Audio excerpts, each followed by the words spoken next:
Hey guys, this is Brett at Barbell Therapy, working with Sam here. Something we're going to go over today is some DeadBug progression. So DeadBug is an awesome position or awesome exercise that teaches us how to control our core better, how to keep it stable, and how to start to disassociate movement from our low back and our lumbar spine from our hips and our lower legs, and our upper body as well, depending on the variation we do. And that's a big thing we see with low back pain a lot, is that a lot of people can't disassociate movement and everything kind of becomes one, which is where we run into issues. So the first things first with the DeadBug, we want to get into the right position where our arms are up. He's going to bring both legs off the floor here, okay?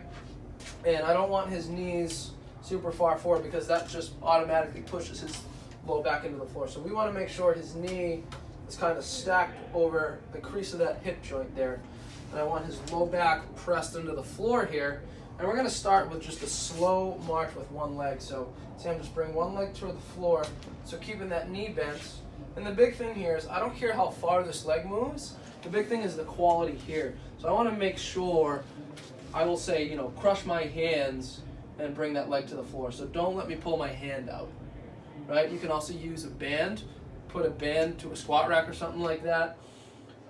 And so if you do lift your back up, it's going to pull out, and that's kind of a cue right there that we're not executing the exercise the right way.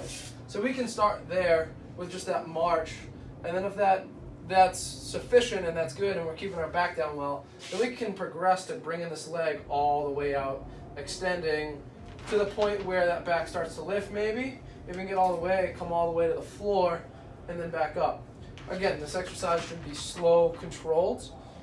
It doesn't have to be fast. This is all about executing and learning how to stabilize the core while independently moving the leg from that. So now if that's good, then we can move into opposite arm and leg. So Sam, bring opposite arm and leg out. And again, so he's shaking a little bit here, which is good. That means these muscles here are doing their job in stabilizing his core. So he can do that, opposite arm and leg.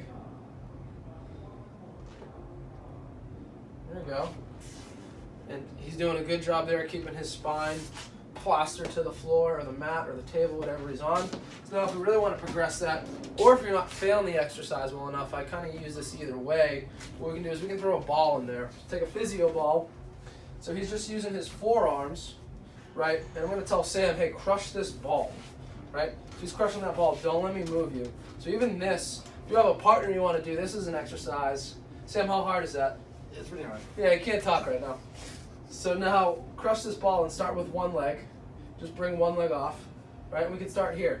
So again, just one leg, not the other. That's okay. So we all make errors here. So, holding there, and then if that's good, then do opposites. It's